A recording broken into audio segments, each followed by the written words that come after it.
Radhe Radhe everyone. हमने mirror images में super imposable mirror image और non super imposable mirror images को समझ लिया था, ठीक है। इसका थोड़ा सा जैसे एक होती है मिरर इमेज, ऐसे ही होती है। देखो, कोई भी कंपाउंड है, सपोज़ मैंने एक कंपाउंड ले लिया ए, ठीक है।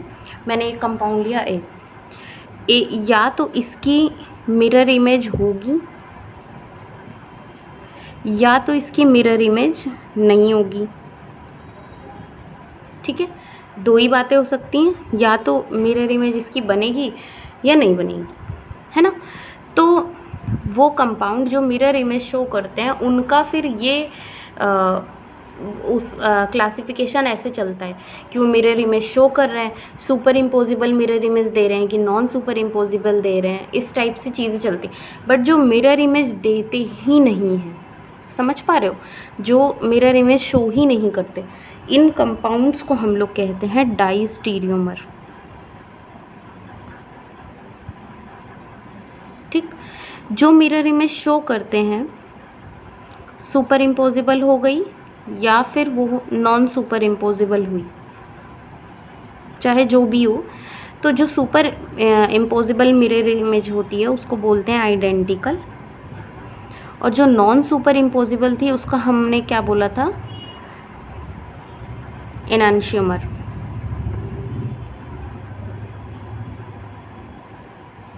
समझ रहे हो। तो अभी हमने ये वाली पार्ट को अभी पूरी तरीके से पढ़ा नहीं है, पहले हम इसको, अभी हम ये देखें ना कि सुपर इम्पोजिबल मिरर इमेज को पहचानेंगे कैसे। अब हर कंपाउंड में, हर मॉलिक्यूल में हम लोग मिरर वगैरह लगा के एग्ज़ाम में तो देख नहीं सकते, जो सीधी सी बात है। अब हम वहाँ क्वेश्चन पेपर मिला है, हमारे पास टाइम कम है और हम वहाँ बैठ गए अपनी इमेजिनेशन लेके, तो हमें और भी तो क्वेश्चंस अटेम्प्ट करने हैं ना। तो इस वजह से हमने रास्ता निकाला, क्योंकि बहुत सारे कंपाउंड हैं, हम किसको मिरर लगा लगा के देखते रहेंगे। तो उसका मेथड होता है पहचानने का, वो है सिमिट्री एलिमेंट, ठीक है, प्लेन ऑफ सिमिट्री वगैरह। तो इस वीडियो में हम इनको ही पढ़ेंगे। रही बात नॉन मिरर इमेज की, ये हम आगे फर्दर वीडियोस में पढ़ेंगे जब हम लोग पढ़ेंगे आइसोमर्स, ठीक है। तो वहाँ पे हम इन चीज़ों को पढ़ने वाले हैं। तो आप लोग कंफ्यूज मत होइएगा और ये मत सोचिएगा कि अभी तो हमने बहुत सारी चीज़ें छोड़ी हैं चैप्टर कंप्लीट होते होते। आप लोग बहुत सारी चीज़ें इस चैप्टर में इन वीडियोस के थ्रू सीखने वाले हो, तो परेशान होने की ज़रूरत नहीं। हाँ, हम अब चलते हैं COS। COS क्या है? सेंटर ऑफ सिमिट्री, ठीक है। इसको हम लोग डिनोट करते हैं आई से, सिंबल है COS का, इसको हम डिनोट करते हैं आई से। अब पहचानेंगे कैसे, ठीक है। देखो, ये कार्बन है, मैंने इसके 4 बॉन्ड बना दिए, 2 पे मैंने लगाया हाइड्रोजन, OH नहीं, 2 पे मैं लगाती हूँ मिथाइल। अब समझना मेरी बात, सेंटर ऑफ सिमिट्री। देखो, एक बहुत अच्छा चैप्टर है फिज़िकल केमिस्ट्री में जिसका नाम है ग्रुप थ्योरी। इन सारे एलिमेंट्स को हम लोग ग्रुप थ्योरी में बहुत डिटेल में पढ़ेंगे अच्छे तरीके से।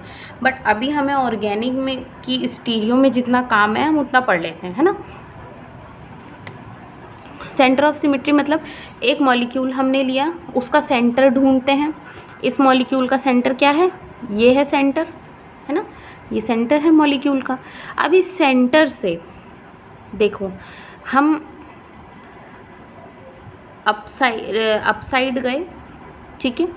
जितना हम अपसाइड गए हैं उतना ही, हम इतना ज़्यादा नहीं गए, हाइड्रोजन तक हम अपसाइड गए, उतना ही सेम डिस्टेंस पे हम लोग पीछे भी हम आए। तो जब हम यहाँ तक पहुँचे तो हमें मिला हाइड्रोजन, और सेम डिस्टेंस पे जब हम पीछे आ रहे हैं तो हमें क्या मिल रहा है? हाइड्रोजन। 2 सेम एटम मिल गए। समझ में आया इतना? ये समझो राइट साइड, इसको थोड़ा सा घुमा देंगे अगर मॉलिक्यूल को, तो ये राइट समझिएगा, ये राइट है। जैसे मैं कैमरा को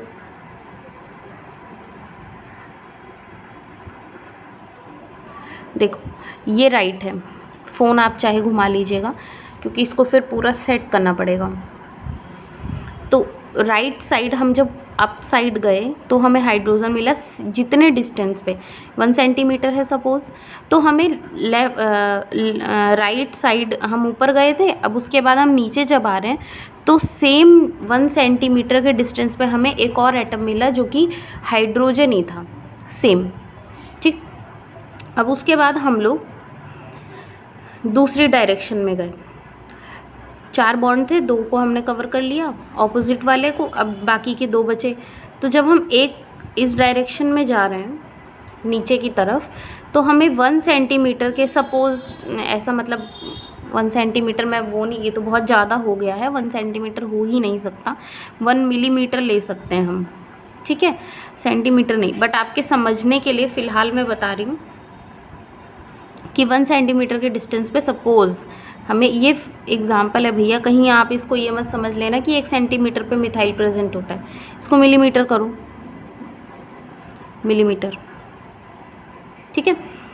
तो हमें CH3 ग्रुप मिला और सेम डिस्टेंस पे जब हम ऊपर की तरफ गए तो फिर से हमें सेम ग्रुप मिल गया, ठीक है।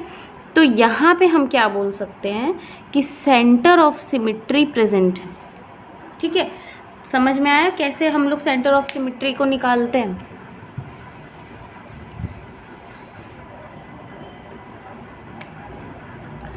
फिर से कोई एग्जांपल लेते हैं। साइक्लोहेक्सेन ले लिया, इसका सेंटर क्या है? ये सेंटर है।